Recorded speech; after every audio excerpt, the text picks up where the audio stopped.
My name is Avery Mitchell, and at 28, I've built a life most would envy. But 15 years ago, I was just a confused 13-year-old girl whose parents decided they no longer wanted the burden of raising a child after their messy divorce. My salvation came in the form of my wealthy Uncle James and Aunt Stephanie, who welcomed me into their home and hearts when my own parents abandoned me. Now, after 15 years of silence, my parents have suddenly reappeared, but their motives are far from pure. Before I dive into my story, I'd love to know where you're watching from. Drop your location in the comments, hit that like button, and subscribe to join our community of survivors and thrivers. Before everything fell apart, I remember having what seemed like a perfect childhood. My mom, Natalie, was vibrant and creative, always organizing neighborhood events or designing our home's interior. My dad, Brian, worked in commercial real estate development and brought home enough money for us to live comfortably in a nice suburban neighborhood in Connecticut. We had Sunday pancake traditions, summer vacations to beach towns, and holiday celebrations that filled our photo albums with smiling faces. From the outside, we looked like the American dream. The first cracks appeared when I was around 10 years old. I started noticing the strain between my parents, conversations that would abruptly end when I entered a room, forced smiles during family dinners, and increasing periods of silence that stretched uncomfortably across our once lively home. Dad started coming home later and later, claiming work demands, while Mom threw herself into community projects, barely acknowledging his absence. By the time I turned 11, the arguments had become impossible to hide. They'd wait until they thought I was asleep, but their raised voices would seep through my bedroom walls. I'd lie awake, pillow pressed against my ears, trying not to hear Mom accusing Dad of neglect and financial irresponsibility, or Dad shouting back about Mom's extravagant spending and emotional distance. "You're driving us into bankruptcy with your failed projects," Mom would scream. "And you're draining our accounts with your redecorating obsession," Dad would counter. I later learned that Dad's business had been struggling for years. A major development project had fallen through, leaving him with massive debt. Meanwhile, Mom had been compensating for her unhappiness by spending beyond their means, creating a perfect storm of financial and emotional distress. The night everything changed started like any other tense evening in our household. I was doing homework at the kitchen table when they called me into the living room. They sat on opposite ends of the couch, a physical manifestation of the gulf between them. "Avery, your father and I need to talk to you," Mom began, her voice artificially steady. "We've decided to get a divorce." Though I'd sensed it coming, hearing the words spoken aloud still felt like being doused with ice water. I nodded numbly, unable to form words as they outlined their plans in the detached manner of business partners dissolving a company rather than parents concerned about their child's well-being. The shock came when they began discussing what would happen to me. "Your mother doesn't think she can manage raising you alone while rebuilding her life," Dad said, pointing the blame squarely at Mom. "And your father claims he'll be traveling too much for work to provide a stable home," Mom countered, her eyes narrowing. They spoke about me as if I were a piece of furniture they were deciding how to dispose of during the division of assets. Not once did either of them say they wanted me. Instead, they presented the idea of sending me to live with my Uncle James and Aunt Stephanie, temporarily, while they sorted out their lives. Uncle James was my mother's older brother, a successful investment banker who lived with his wife Stephanie in a sprawling home about an hour away. They had no children of their own, having focused on their careers and philanthropic work instead. "It will just be for a few weeks," Mom assured me, not meeting my eyes. "Until we get everything settled." 2 days later, I found myself standing in Uncle James's marble-floored foyer with 2 hastily packed suitcases and my backpack, watching my parents' car disappear down the long driveway. Mom had kissed my cheek briefly, while Dad had given me an awkward side hug, both promising to call soon. The first month, I received a few perfunctory phone calls. Mom had found a small apartment and was reinventing herself. Dad was pursuing opportunities on the West Coast. Both conversations revolved around their new beginnings, with little inquiry about how I was adjusting. By the second month, the calls had dwindled to occasional texts. By the third month, even those had become rare. Uncle James made discreet inquiries about their plans for me, only to be met with vague responses about needing more time. The devastating moment of clarity came 6 months after I'd been left with my aunt and uncle. It was my 14th birthday, and I'd been clinging to the hope that my parents would at least show up for that. Instead, I received two separate cards in the mail, Mom's postmarked from France, Dad's from California. Neither contained any mention of when they might return for me. Instead, Mom wrote about her spiritual awakening in Europe, while Dad referenced a promising business venture with a tech startup. Uncle James sat me down that evening after I'd opened the cards and tried to hide my disappointment. "Avery," he said gently, his kind eyes holding mine, "I think we need to have an honest conversation about what's happening. Your parents, they're not coming back anytime soon." "They said it would just be a few weeks," I whispered, though I'd already begun to suspect the truth. "I know, and I'm so sorry. But it seems they've both decided to pursue new lives that don't include the responsibilities of parenthood." His directness, though painful, was actually a relief after months of uncertainty. That night, I cried myself to sleep, finally mourning the family I'd lost and facing the reality of my abandonment. My parents hadn't just divorced each other, they had divorced me as well, discarding their daughter as easily as they'd discarded their marriage vows. Over the following months, communication became even more sporadic. I learned through Uncle James that my mother had met a wealthy Frenchman and was traveling throughout Europe with him, while my father had relocated to Silicon Valley, chasing the next big investment opportunity. Neither mentioned plans to reclaim their daughter. Birthday and Christmas cards arrived with generic messages and no return addresses, as if they wanted to ensure I couldn't reach out to them. By the time I turned 15, I had accepted the painful truth. I had been abandoned by the two people who were supposed to love me unconditionally. In their pursuit of freedom from their failed marriage, they had also sought freedom from their child. The temporary arrangement had become my permanent reality, and I was left to rebuild my life with the help of an uncle and aunt who, thankfully, proved to be far more dedicated to my well-being than my own parents had been. Moving in with Uncle James and Aunt Stephanie was like stepping into another world. One where adults actually kept their promises and showed up consistently. Their home was a far cry from the modest suburban house where I'd grown up. Located in an exclusive neighborhood, the Georgian-style mansion sat on 3 acres of perfectly manicured grounds with a pool, tennis court, and even a small guest house where the groundskeeper lived. Uncle James, at 52, was tall and distinguished with salt and pepper hair and a calm demeanor that made everyone in his presence feel at ease. As a senior partner at a prestigious investment firm in the city, he commanded respect in financial circles, but never brought the stress of his work home. Aunt Stephanie, 5 years his junior, had retired early from a successful career as a corporate attorney to focus on her true passion, philanthropy. She sat on the boards of several nonprofits and hosted fundraising events that were highlights of the social calendar. Despite their wealth and status, what struck me most about them was their genuine warmth. Unlike the increasingly cold atmosphere of my parents' home in the years before their divorce, Uncle James and Aunt Stephanie's house radiated a sense of harmony. They actually enjoyed being together, engaging in thoughtful conversations over dinner, laughing at inside jokes, and supporting each other's interests. Their childlessness had never been by choice. After years of fertility treatments and 2 devastating miscarriages, they had made peace with building a life without children. When I arrived, they channeled all that unused parental love toward me, though they were careful not to overwhelm me during those first fragile months. My adjustment wasn't easy. I suffered from abandonment nightmares where I'd wake up screaming, convinced I was being left behind again. During the day, I'd obsessively check my phone for messages from my parents that rarely came. I developed anxiety about being late for anything, fearing that tardiness would give Uncle James and Aunt Stephanie a reason to discard me too.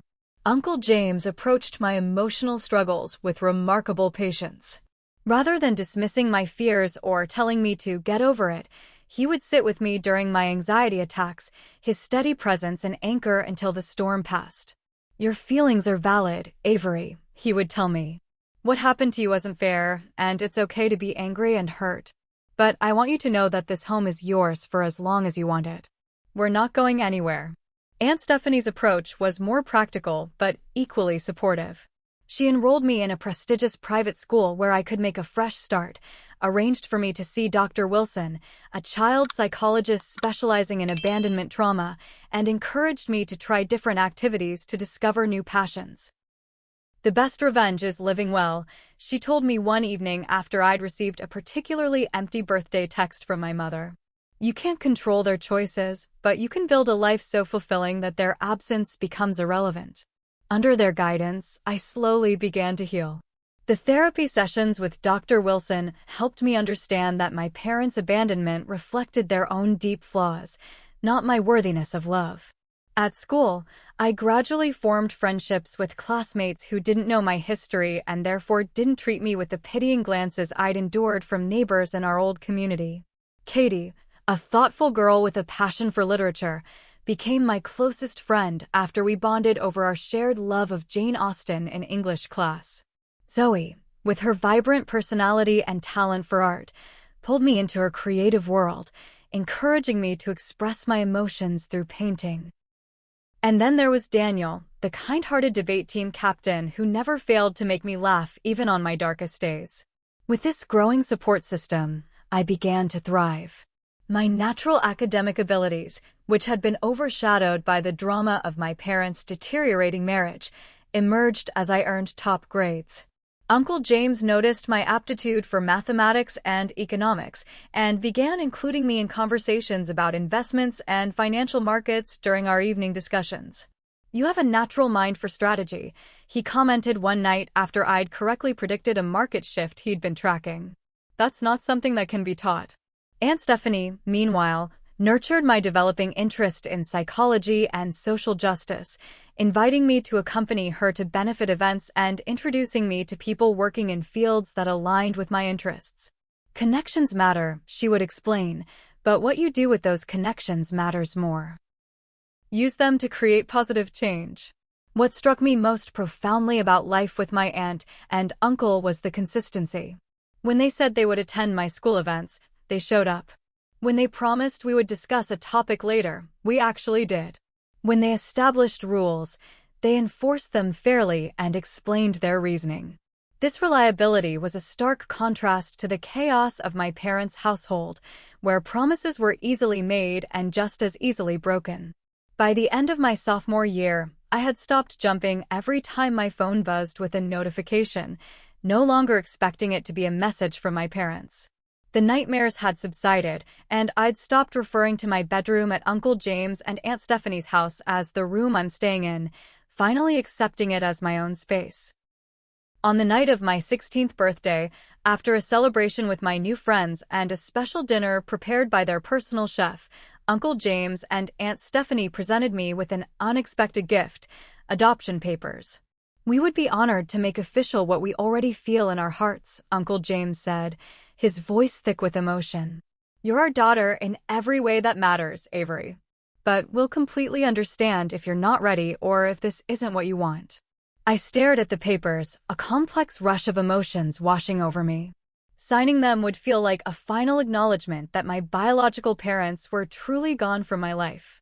But looking up at the two people who had shown me what unconditional love actually meant, I realized that family isn't determined by blood, but by choice, by who chooses to stay, to support, to love consistently. "I would like that very much," I finally said, tears streaming down my face as Aunt Stephanie enveloped me in a warm embrace while Uncle James squeezed my shoulder gently. That night marked the beginning of my new life, not as the abandoned daughter of Natalie and Brian Mitchell, but as the cherished child of James and Stephanie Carson, who had chosen me when my own parents wouldn't. High school became a time of transformation for me. With the stability provided by Uncle James, now legally my father, and Aunt Stephanie, now my mother, I was able to focus on discovering who I wanted to be, rather than dwelling on who had left me behind. Academically, I flourished. My natural aptitude for mathematics and analysis evolved into a passion for economics and business strategy. I joined the debate team, where I developed confidence in articulating my ideas, and the Student Investment Club, where I could apply the financial concepts Uncle James had been teaching me. The key to success isn't just understanding the numbers, he would explain during our evening discussions in his home office. It's understanding the psychology behind market movements, why people make the decisions they do with their money. These lessons extended beyond theoretical discussions. On my 17th birthday, Uncle James set up a small investment portfolio for me, providing an initial sum but making it clear that the decisions about how to invest it would be mine. "You'll make mistakes," he warned with a smile. "That's part of the learning process. But better to make them now with relatively small amounts than later when the stakes are higher." He was right. My first few investment choices resulted in modest losses, but with his guidance, I analyzed what had gone wrong and adjusted my strategy.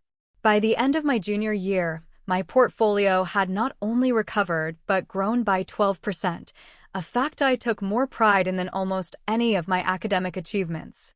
Aunt Stephanie's influence was equally significant, but in different areas. She introduced me to her network of philanthropic connections, showing me how wealth could be leveraged for social good. Through her, I learned about nonprofit management, effective altruism, and the importance of addressing systemic issues rather than just symptoms. "Money is merely a tool," she would say. "What matters is how skillfully you use it to create the world you want to live in." Under her mentorship, I started a program at our school that paired economically disadvantaged elementary students with high school tutors, securing funding from local businesses to provide educational materials and healthy snacks. The initiative earned recognition from the school board and was eventually adopted by other schools in the district. My social life blossomed as well. Katie, Zoe, and Daniel remained my core friend group, but our circle expanded to include others drawn to our diverse interests and supportive dynamic. Weekend study sessions at our house often evolved into impromptu pool parties or movie nights, filling the mansion with the laughter and energy that Aunt Stephanie said had been missing before my arrival. Junior year brought another significant change when I was elected class president. The shy, traumatized 13-year-old who had arrived at Uncle James and Aunt Stephanie's doorstep had evolved into a confident young woman whom peers looked to for leadership.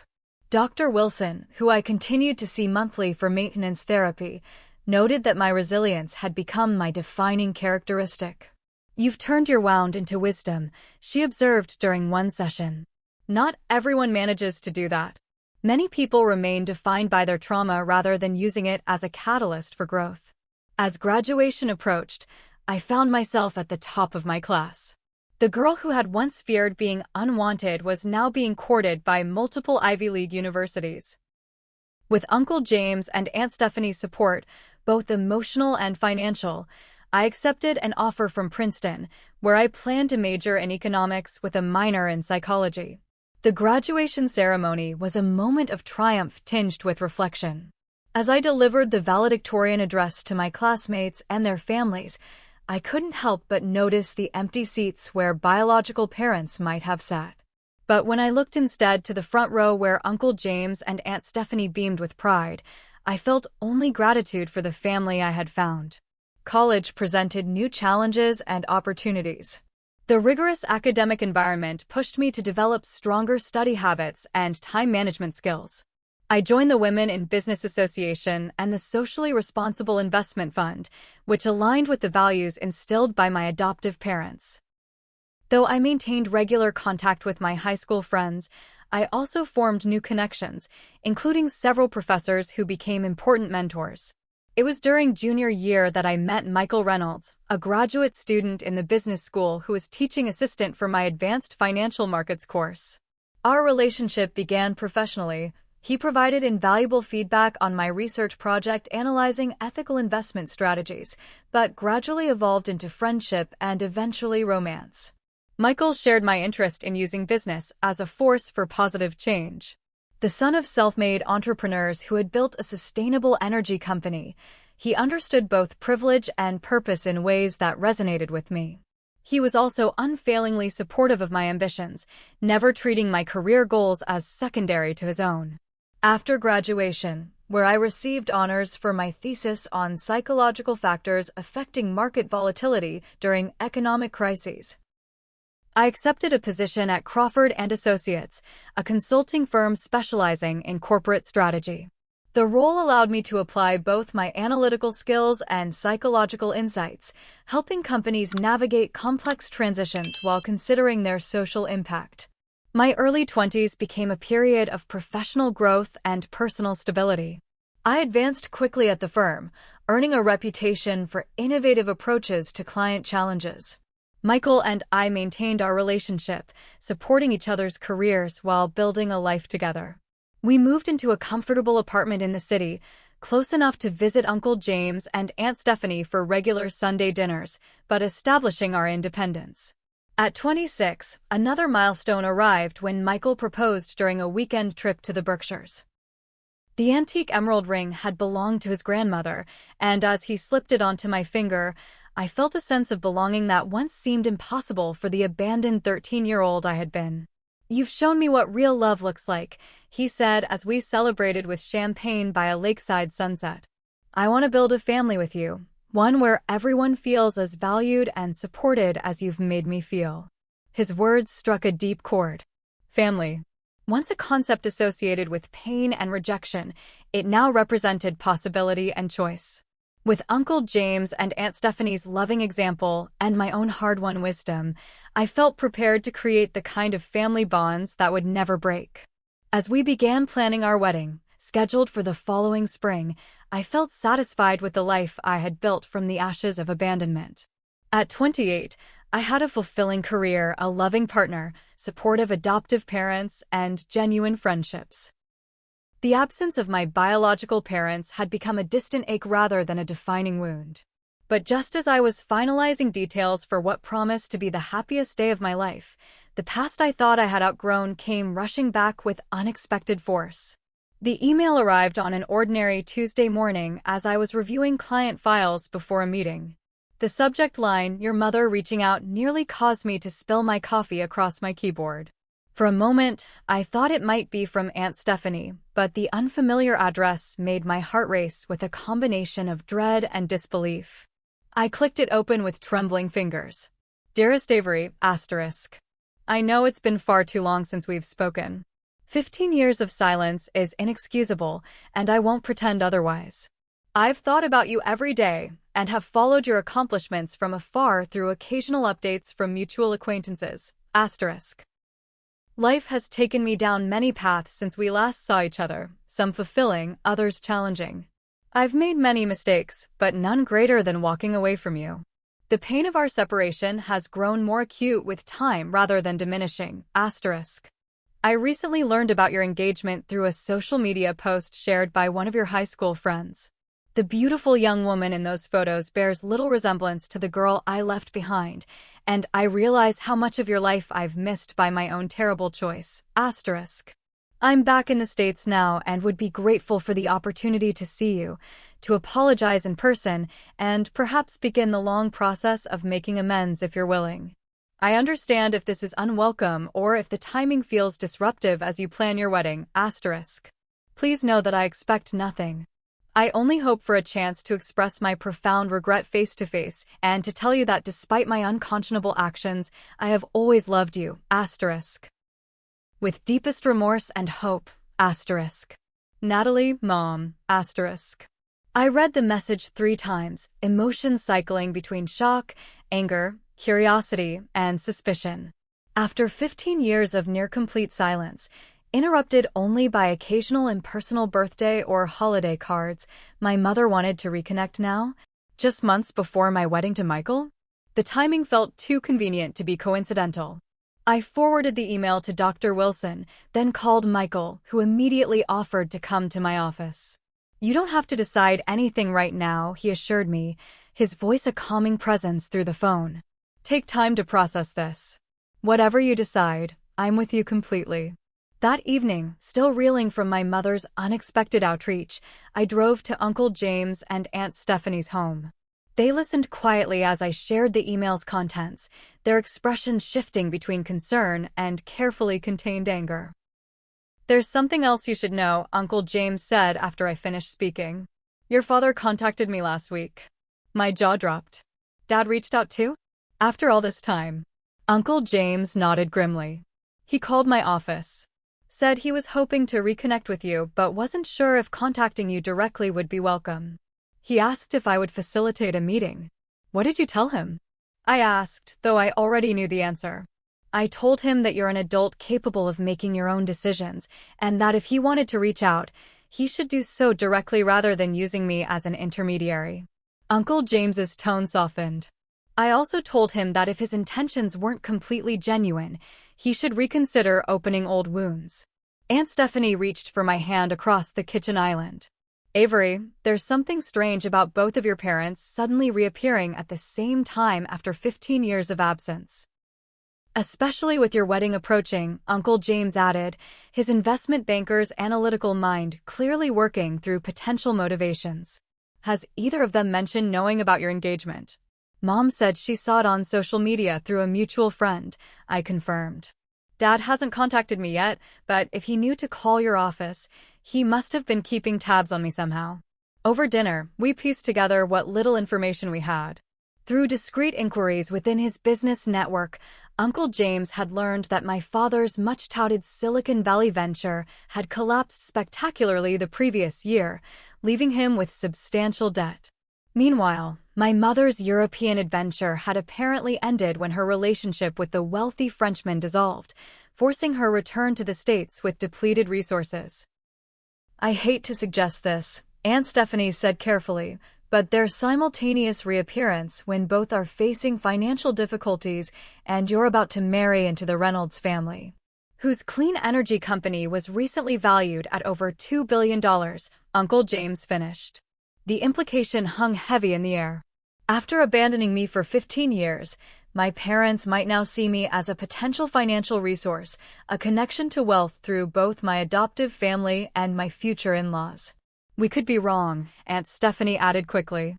Perhaps facing difficult times has genuinely led them to reevaluate their priorities and past mistakes. But the seed of suspicion had been planted, and it aligned too perfectly with the patterns of self-interest they had shown throughout my childhood.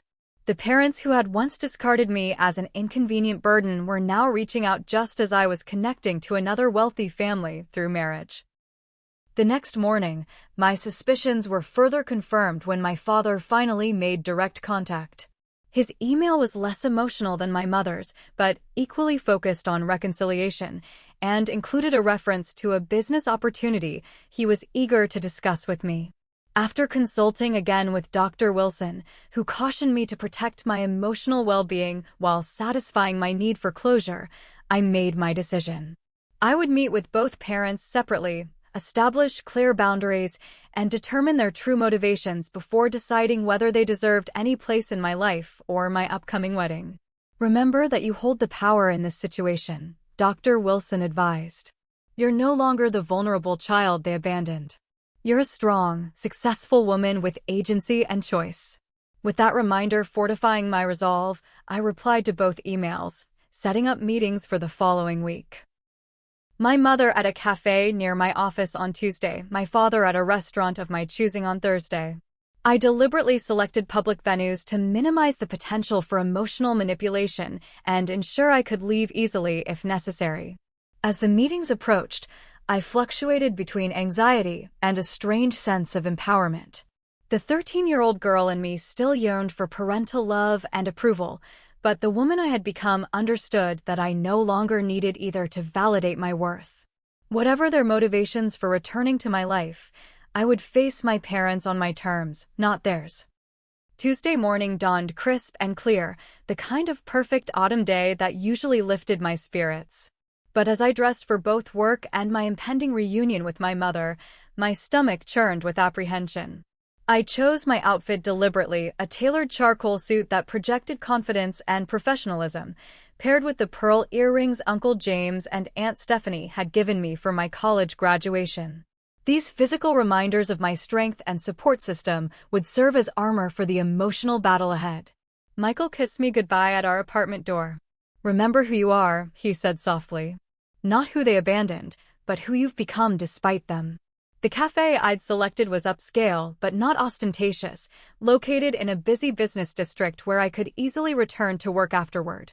I arrived 15 minutes early, selecting a corner table that gave me a view of the entrance while allowing enough privacy for our conversation. At precisely noon, she walked in. Natalie Mitchell, or whatever her surname might be now after her European adventures, had aged in the 15 years since I'd last seen her. Her once vibrant auburn hair, so similar to my own, now showed strands of gray despite obvious coloring attempts. Fine lines surrounded her eyes and mouth, and her posture carried a weariness that hadn't been present in my memories. Yet she was still striking, dressed in a way that suggested an attempt at projecting affluence despite limited means, designer items from several seasons past mixed with contemporary fast fashion. Her eyes darted around the cafe before landing on me, widening with recognition that quickly morphed into a teary smile. I remained seated as she approached, unwilling to rise for the embrace she clearly intended to initiate. "Avery," she breathed, her voice catching as she stood awkwardly beside the table. "You're so beautiful. So grown up." 15 years will do that, I replied evenly, gesturing to the chair across from me. "Please sit down." She complied, her hands fidgeting with her purse. "Thank you for agreeing to meet with me. I wasn't sure you would." "I wasn't sure either," I admitted. "But I decided some conversations are better had in person." A server appeared, and we both ordered a simple black coffee for me, an elaborate specialty latte with modifiers for her. The contrast wasn't lost on me. She still approached life looking for customization and special treatment. Once we were alone again, my mother launched into what felt like a rehearsed speech about regret and missed opportunities. She spoke of her journey of self-discovery through Europe, her relationships with various men. The Frenchman had been just one of several, and her eventual realization that material pursuits had left her spiritually empty. "It took losing everything to understand what really matters," she said, reaching across the table toward my hand, which I subtly withdrew. "Family. Connection. The bonds that sustain us through life's challenges." "Interesting that you mentioned bonds," I replied. "Those usually require maintenance to remain strong." 15 years of near silence doesn't suggest much interest in maintaining connection. Her expression faltered momentarily before she recovered. "I deserve that. I know I do." My silence was complicated. At first, I told myself it was temporary, that once I found my footing, I'd come back for you. Then as months turned into years, shame kept me away. How could I face you after such abandonment? What could I possibly say to explain the inexcusable? There was something practiced about her contrition, the perfect glistening tear at the corner of her eye, the vulnerable tilt of her head. I'd seen this performance before when she wanted something from my father during their marriage. "And yet here you are," I observed. "What changed?" "I've been in therapy," she replied quickly. "Working through my own childhood trauma, understanding how it influenced my choices as a mother. I realize now that I never learned how to be a parent because my own were so deficient." While her words hit familiar therapeutic beats, they felt hollow explanations rather than genuine accountability. As she continued speaking, her narrative began shifting subtly from apology to her current circumstances. "Life hasn't been kind lately," she confessed, her voice dropping dramatically. "The economic situation in Europe became untenable. Pierre, the man I was with for several years, turned out to be less financially stable than he'd presented. When things ended, I found myself starting over again at 53 with few resources. And there it was, the pivot I'd been expecting. Within 20 minutes of reuniting with her daughter after 15 years, my mother was already laying groundwork for financial assistance." "That sounds challenging," I replied neutrally. "What are your plans now that you're back in the States?" She brightened, seemingly encouraged by my question. "I have several entrepreneurial ideas. My time in France gave me connections in the wine and luxury goods markets. With the right investment, I could establish an import business catering to high-end clients." "Investment," I repeated. "And where would that come from?" Her eyes flickered momentarily. "There are options. Small business loans, finding the right partner. I do have valuable expertise and connections to contribute. The conversation continued in this vein, her alternating between emotional appeals about our lost relationship and increasingly transparent hints about her financial precarity. When she mentioned hearing about my impressive career achievements and my upcoming marriage to the Reynolds heir, any lingering doubt about her motivations vanished. "How exactly did you hear about my engagement?" I asked directly. "You mentioned social media in your email." She hesitated just a fraction too long. "One of your high school friends, I believe her name is Zoe, posted congratulations. It appeared in my feed somehow." I knew this was impossible.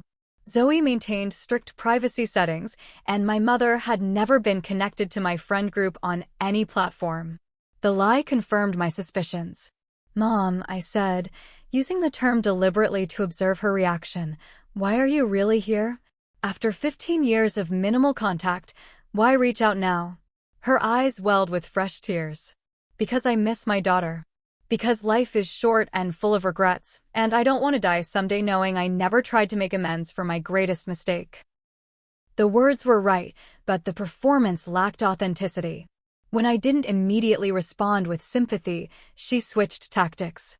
"I understand your suspicion, Avery. I've given you every reason to doubt me.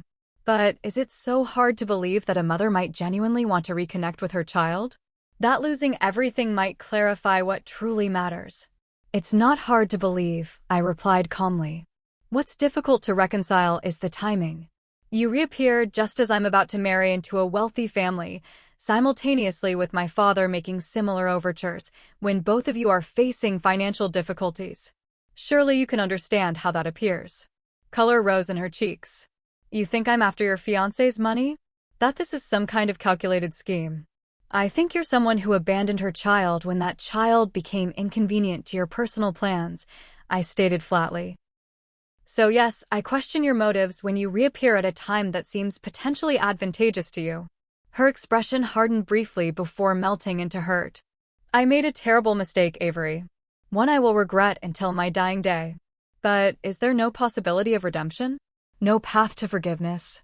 "Forgiveness isn't something owed," I said quietly. "It's earned through consistent action and genuine remorse. A single conversation can erase 15 years of absence." As our meeting concluded, she pressed a business card into my hand with her contact information, making one final emotional appeal about hoping to be part of my life again, perhaps even attending your wedding, if you'd find that healing. I left the cafe emotionally drained but clearer about the situation. My mother's performance had confirmed what Uncle James and Aunt Stephanie had suspected. Her return was at least partially motivated by financial interest. Thursday's meeting with my father proved even more revealing.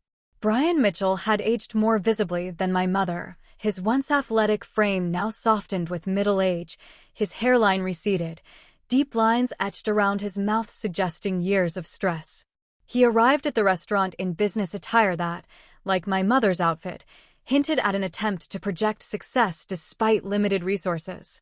Unlike my mother's emotional approach, my father opted for false camaraderie, greeting me with forced joviality as if we were old friends who'd simply lost touch rather than a father who had abandoned his teenage daughter. "There she is." "The financial was kid," he exclaimed too loudly while sliding into the booth across from me. "James must be proud, following in his footsteps at Crawford and Associates. I always knew you had a head for business." "You can't know much about me at all," I replied evenly. "We haven't spoken meaningfully in 15 years.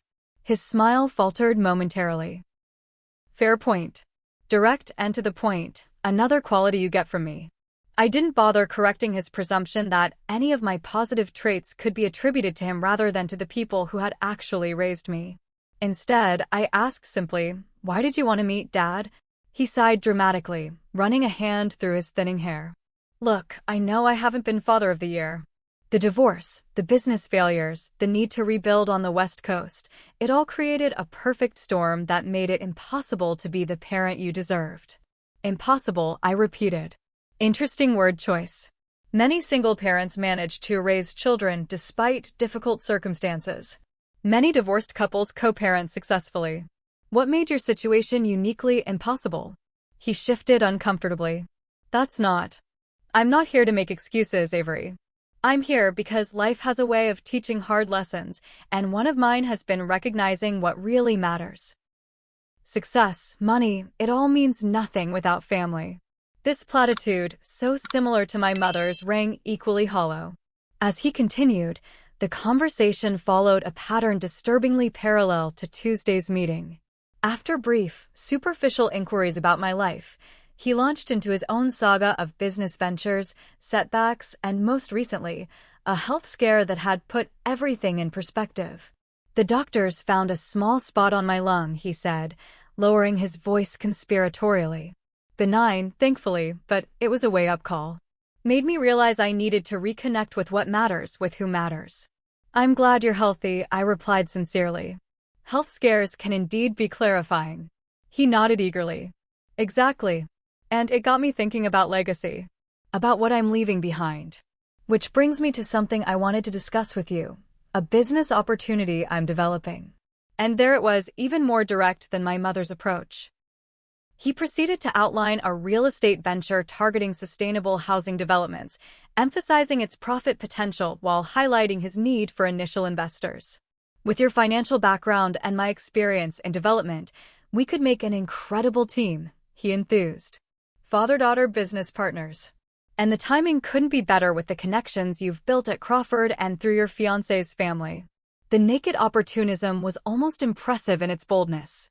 When I didn't immediately express enthusiasm, he pivoted to emotional manipulation. This could be our chance to rebuild what was lost, Avery. To work together, to create something meaningful as a family. Isn't that worth considering? The conversation deteriorated further when I asked pointed questions about his business plan, revealing substantial gaps in market research and financial projections. His growing frustration culminated in a comment that exposed his true character. I thought you'd be more supportive, he said, unable to hide his disappointment. After all, James Carson set you up with every advantage. The least you could do is help your real father get back on his feet. My real father. I repeated, anger finally breaking through my composed exterior. A real father doesn't abandon his child when his marriage ends. A real father doesn't disappear for 15 years and then return only when he needs money. His expression hardened. So that's it? No forgiveness? No second chances? Second chances require genuine remorse and changed behavior, I said, echoing what I'd told my mother. Not just words when you want something from me. As I prepared to leave, having declined to invest in his venture, he played his final card. I've been in touch with your mother, you know. She mentioned you two had met. I froze. You've been in contact with Mom. We've reconnected recently, he admitted. Shared experiences, shared regrets about how things happened with you. We were thinking maybe the three of us could get together sometime, like a family reunion of sorts. The revelation that my parents, who had fought bitterly during their divorce and claimed to despise each other, were now in communication confirmed my worst suspicions. This wasn't about reconnection or remorse, it was a coordinated effort to exploit my position and connections. I need to go, I said, gathering my belongings. This meeting has been informative. Think about what I said, Avery, he called as I walked away. Family should help family. It's what decent people do. His parting guilt trip solidified my resolve. The people who had abandoned me were now attempting to manipulate me for financial gain, coordinating their efforts while pretending their simultaneous reappearance was coincidental. The 13-year-old girl in me who had longed for her parents' return finally accepted the painful truth. The people I had hoped they might become existed only in my childhood imagination. As I left the restaurant, my phone buzzed with a text from Uncle James. Everything okay? For years earlier, I had activated location sharing with him and Aunt Stephanie during a solo trip abroad, and we had never turned it off, not out of surveillance concerns but from mutual care. Coming home, I replied, suddenly needing the comfort of the people who had actually shown me what family truly meant. We need to talk. The revelation of my parents' coordinated manipulation hit harder than I had anticipated. Despite 15 years of building a successful life without them, despite the family I had found with Uncle James and Aunt Stephanie, despite the future I was creating with Michael, Some childish part of me had still harbored hope that my biological parents might someday return with genuine love and remorse. That evening, I collapsed on the sofa in Uncle James and Aunt Stephanie's living room, emotionally exhausted after recounting the details of both meetings. Michael sat beside me, his hand steady on mine, while my adoptive parents listened with expressions that shifted between concern, anger, and sorrow. "I feel so stupid," I confessed when I'd finished. Part of me actually believed they might have changed, that they might actually care about reconnecting with me as a person rather than as a potential resource. "That doesn't make you stupid," Aunt Stephanie said firmly. "It makes you human." Hope is one of our most persistent instincts, especially when it comes to parental love. Uncle James nodded. "The fact that you were open to the possibility of reconciliation speaks to your character, not your intelligence. You gave them an opportunity they didn't deserve." "What bothers me most," Michael added, "is their coordination. The fact that they've been in contact, planning this approach while pretending their simultaneous reappearance was coincidental. It's calculated in a way that feels almost predatory." The word struck me. Predatory.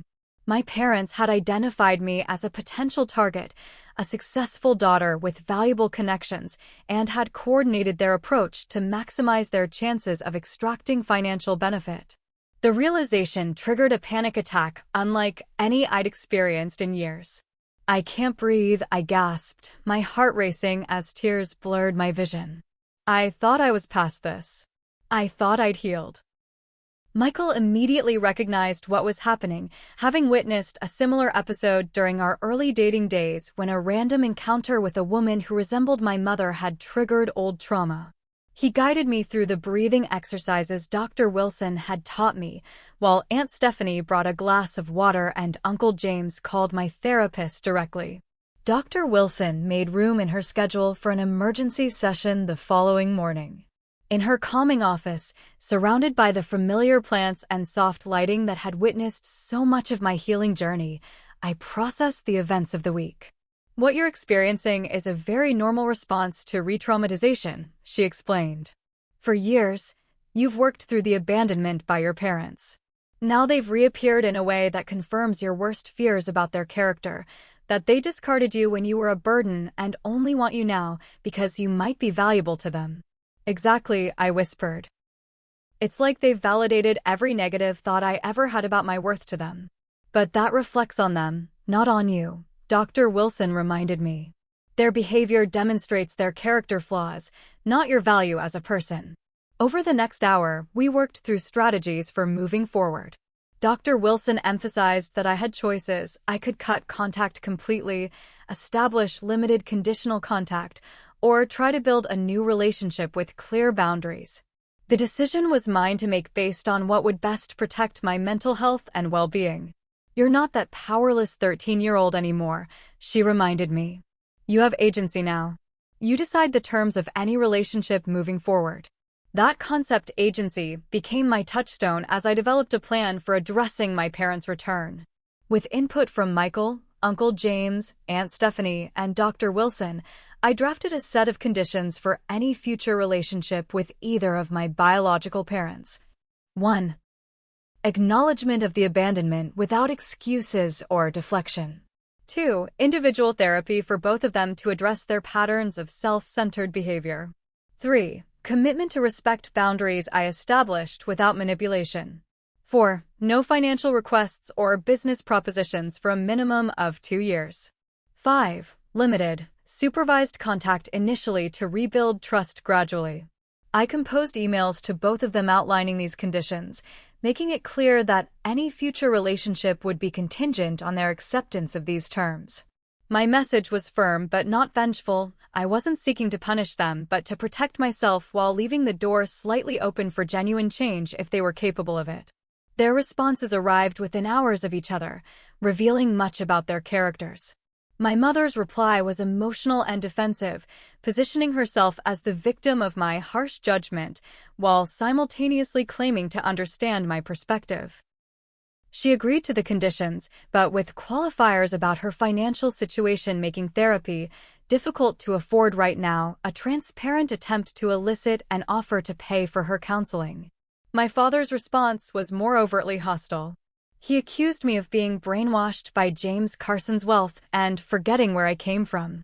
His email oscillated between angry defiance, "I don't need to jump through hoops for my own daughter," and manipulative guilt-tripping, "This is how you treat your father after everything I sacrificed for you."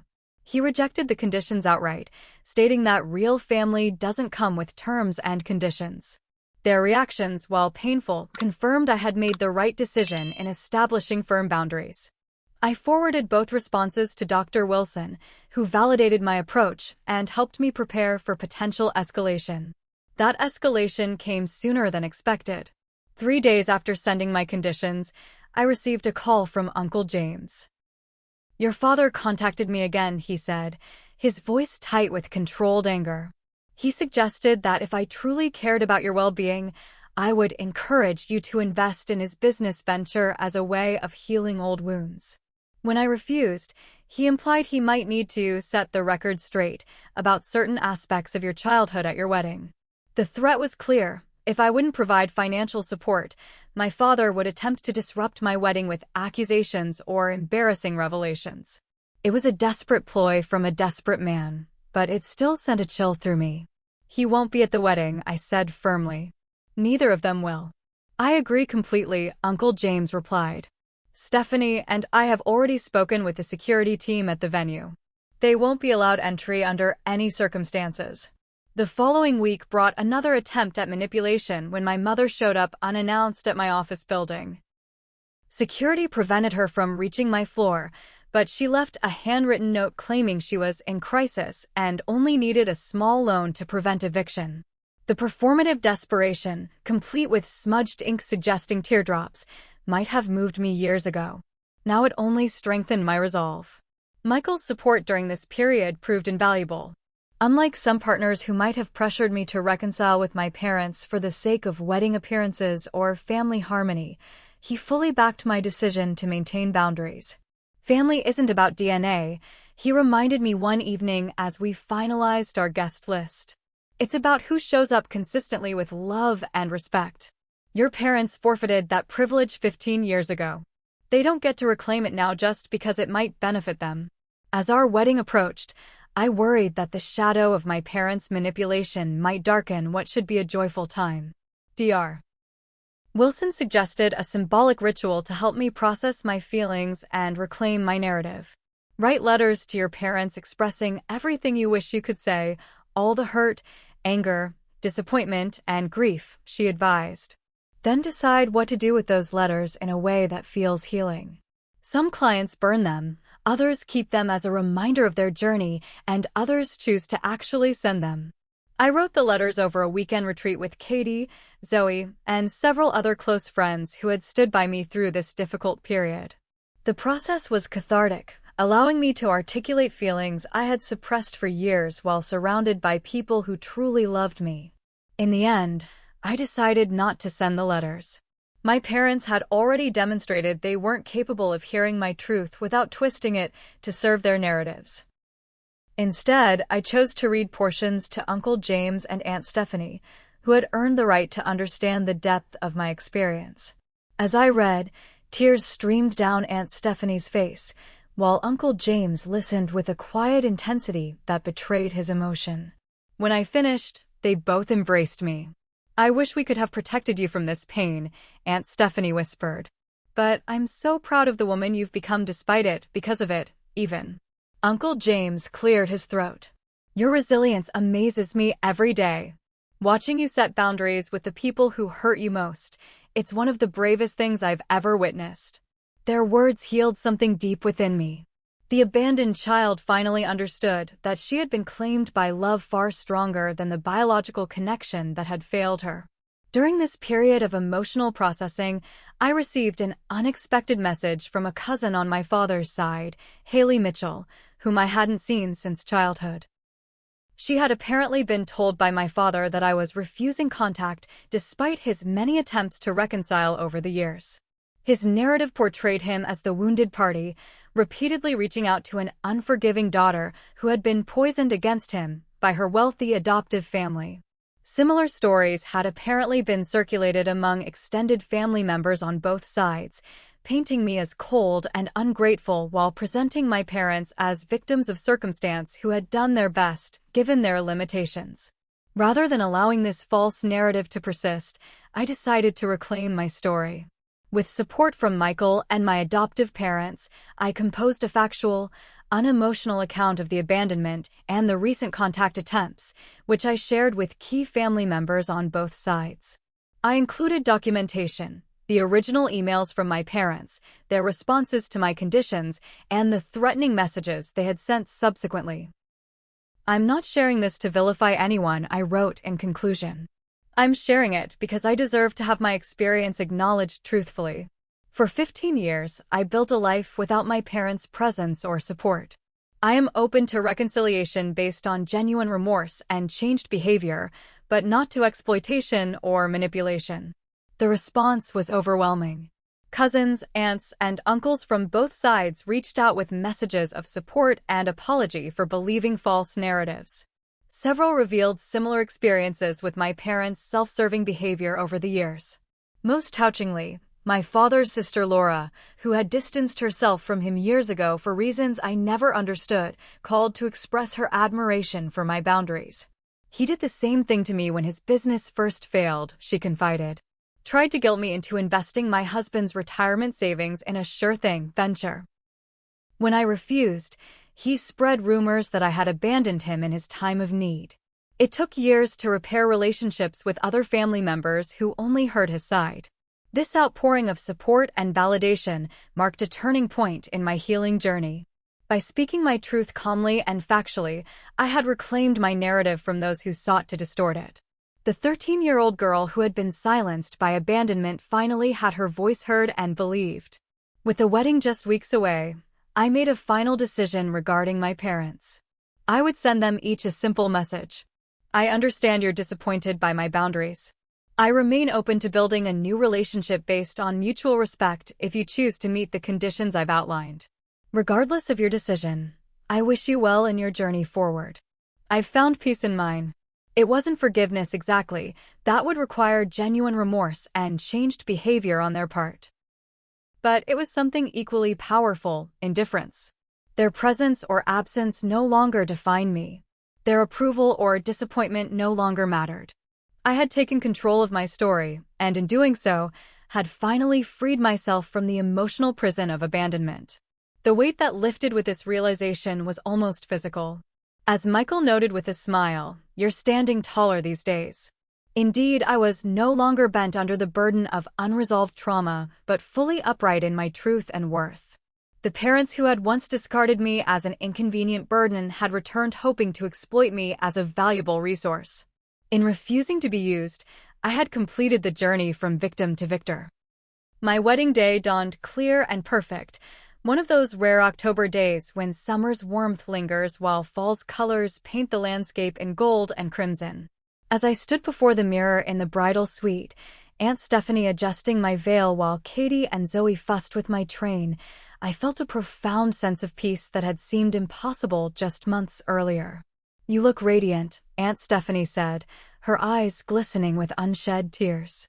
Truly a vision.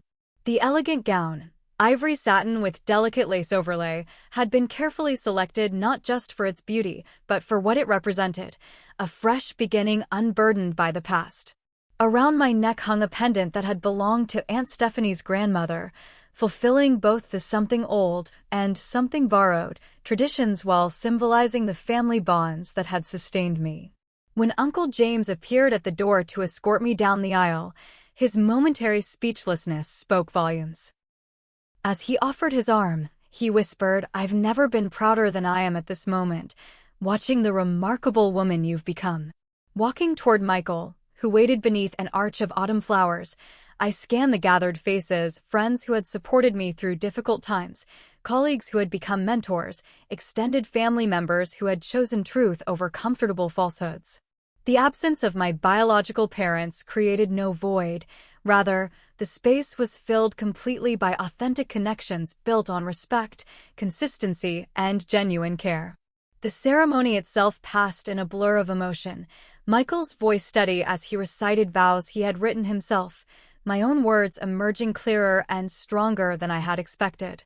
When the officiant pronounced us husband and wife, the applause that erupted felt like a collective affirmation of the family we were creating, one built on choice rather than obligation. At the reception, Aunt Stephanie delivered a toast that moved many to tears. Family, she began, is not defined by blood but by who shows up day after day, in moments of celebration and in times of challenge. It's built through consistent acts of love, respect, and support. Avery and Michael understand this profound truth, and the family they create together will be all the stronger for it. Uncle James followed with his own tribute. 15 years ago, Stephanie and I were given an unexpected gift when Avery came into our lives. What began as a temporary arrangement became the greatest blessing we could have imagined. Watching her overcome adversity with grace, establish healthy boundaries with courage, and choose love without compromising her worth has been the privilege of our lifetime. Michael, you're gaining not just a wife, but a partner whose capacity for resilience and genuine love knows no bounds. As the evening progressed, filled with dancing, laughter, and the kind of joyful celebration that can only emerge from authentic connection, I found moments to reflect on the journey that had brought me here. The abandoned 13-year-old could never have imagined this future, yet every painful step had somehow led to this moment of completeness. After returning from our honeymoon, 2 restorative weeks in the Greek islands, Michael and I settled into our new home, a spacious apartment closer to my adoptive parents, but still within the city. Life began to establish its new rhythms, with Sunday dinners at Uncle James and Aunt Stephanie's home now including Michael as a beloved family member rather than just my partner. Approximately a month after our return, I received an unexpected message from my mother. Unlike her previous communications, this one contained no emotional manipulation or thinly veiled requests for financial assistance. Instead, it simply informed me that she had begun therapy as I had suggested and was discovering uncomfortable truths about her patterns of behavior. I don't expect this to change anything between us immediately, she wrote. I understand that trust requires consistent action over time. I just wanted you to know that I'm taking your conditions seriously and doing the work required, regardless of whether reconciliation is possible. The message concluded with congratulations on my marriage and an acknowledgement that her absence from the wedding had been appropriate given our current relationship status. For the first time, her words seemed to center my experience rather than her desires or needs. Dr. Wilson, with whom I still had monthly check-ins, suggested viewing this development with cautious optimism rather than cynical dismissal or naive acceptance. Following her advice, I sent a brief, civil response acknowledging my mother's efforts and reiterating my openness to gradual reconnection if her changed behavior proved consistent over time. My father's reaction followed a different trajectory. After several unsuccessful attempts to contact me directly following the wedding, each message increasingly hostile and accusatory, he apparently sought other targets for his manipulation. Laura called to warn me that he had been approaching various family members with a business prospectus, using my name as a supposed silent partner to lend credibility to his venture. With Uncle James's guidance, I had my attorney send a cease and desist letter prohibiting him from using my name or implying my involvement in any business dealings. The legal action prompted a final, bitter email accusing me of ultimate betrayal and declaring that I was dead to him. Ironically, the same phrase he had reportedly used about me to relatives during the 15 years of his absence. Rather than causing pain, his declaration of disownment brought an unexpected sense of closure. The father who had abandoned me was now abandoning me again, but this time the choice was mine. I had established boundaries he couldn't respect, and his departure was the natural consequence of his own behavior rather than a reflection of my worth. In contrast to these complex family dynamics, my professional life continued to flourish. 6 months after our wedding, I was offered a promotion at Crawford & Associates, leading a new division focused on socially responsible investment strategies for high-net-worth clients. The role aligned perfectly with values instilled by both Uncle James's business acumen and Aunt Stephanie's philanthropic vision, allowing me to merge profit with purpose in meaningful ways. Michael's career similarly advanced as he took on greater responsibilities in his family's sustainable energy company, focusing particularly on expanding access to green technology in underserved communities. Our shared commitment to using privilege and position for positive impact became a cornerstone of our relationship, sparking passionate discussions over dinner and collaborative projects that bridged our professional spheres. It was during this period of professional growth and personal stability that we received news that would shift our perspective yet again. I was pregnant with our first child. The discovery prompted deep reflection on family patterns and parental responsibility. As I shared the news with Uncle James and Aunt Stephanie, their joy was tinged with a new dimension of meaning. They would become grandparents to a child who would carry forward their values, if not their DNA. This child will never question their worth or place in our family, I promised during the announcement dinner, my hand protectively covering my still flat stomach. The cycle stops with us. Uncle James raised his glass. To new beginnings and better patterns. To family by choice and by love. As my pregnancy progressed, I continued the cautious, limited contact with my mother that had begun after her therapeutic journey. During our first carefully structured meeting, a lunch with Aunt Stephanie present as both support and buffer, I observed subtle but significant changes in her demeanor. The performative emotionality had been replaced by a more authentic presence, and she listened more than she spoke, a reversal of previous patterns. When I mentioned my pregnancy near the end of our meeting, her reaction further evidenced her evolving perspective. Rather than immediately claiming grandmother privileges or making the news about her feelings, she simply offered congratulations and asked thoughtful questions about my health and preparation plans. I hope someday to know this child in whatever capacity you deem appropriate, she said as we prepared to leave. But I understand that will depend entirely on my continued work and your comfort level.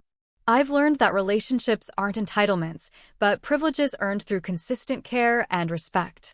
The statement, so different from her earlier entitled approach, suggested that perhaps genuine change was possible, even if complete healing of our relationship might never be.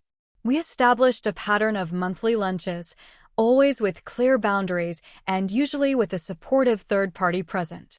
While not the traditional mother-daughter relationship many enjoy, it offered a measure of resolution that had once seemed impossible. As my due date approached, Michael and I prepared our home and hearts for the profound responsibility of parenthood. During one particularly meaningful evening, as we arranged books in the nursery we had created, I found myself sharing reflections on my journey with him. I used to think being abandoned by my parents was the worst thing that could happen to me, I admitted, running my hand along the spines of children's books selected with love. Now I see it differently. Their absence created space for people who truly wanted to be present, Uncle James, Aunt Stephanie, you. And their return, as painful as it was, allowed me to reclaim my narrative and establish boundaries that will protect not just me but our child as well. Michael nodded thoughtfully. Sometimes the most painful experiences create the most important growth. You learn to recognize authentic love because you experienced its opposite. And I learned that family isn't automatic, I added. It's built through consistent acts of care, respect, and showing up when it matters. That's what will give our child, not perfect parenting, but unwavering presence. When our daughter arrived in early spring, healthy, vocal, and alert, we named her Grace Stephanie Reynolds, honoring the woman who had mothered me when my biological mother couldn't or wouldn't. Watching Uncle James hold her for the first time, his normally composed expression transformed by wonder, completed a circle of healing I hadn't known needed closing. From the moment you came into our lives, you expanded our understanding of family, he whispered, gently rocking his granddaughter. And now she does the same. What an extraordinary gift you've given us. The truth of his words resonated deeply. My journey from abandoned child to confident woman, from victim to advocate, from wounded daughter to empowered mother, had never been about forgetting the past, but about transforming it into wisdom that could serve the future. As I watch Grace grow, I am conscious of the legacy I'm creating, not one of perfect parenting or absence of struggle, but of presence, accountability, and unconditional love that doesn't waver when circumstances become difficult. Every time I choose patience over convenience, every time I validate her feelings even when they're uncomfortable, every time I demonstrate healthy boundaries in my own relationships, I'm breaking cycles that once seemed inevitable. My mother continues her journey of growth, slowly earning limited but meaningful contact with her granddaughter through consistent demonstration of changed behavior. My father remains absent by his own choice, unable to accept the terms of healthy relationship I established. Both realities are acknowledged honestly with appropriate context as Grace grows old enough to understand. The story I once feared would define me, being the girl whose parents didn't want her, has instead become just one chapter in a much richer narrative about finding family in unexpected places, creating boundaries that protect rather than punish, and transforming abandonment into the foundation for authentic connection. If you're watching this and struggling with similar wounds, whether from family rejection, betrayal by those who should have protected you, or the painful return of people who once walked away, please know that your story isn't finished yet. The people who couldn't love you properly don't determine your worth. The boundaries you establish aren't selfish but necessary for healing. And the family you build through choice and commitment can be more nurturing than the one you were born into. I'd love to hear your experiences in the comments below. Have you had to establish boundaries with family members? How have you defined family in your own life? Your story matters, and sharing it might help someone else feel less alone in their journey. Thank you for listening to mine. If this resonated with you, please consider subscribing and sharing with others who might need to hear that abandonment doesn't have to be the end of the story. It can be the beginning of a more authentic one. I'm so grateful for this community and the support we can offer each other as we navigate life's most challenging relationships. Until next time, remember that you are worthy of consistent love and respect, regardless of who failed to provide it in the past.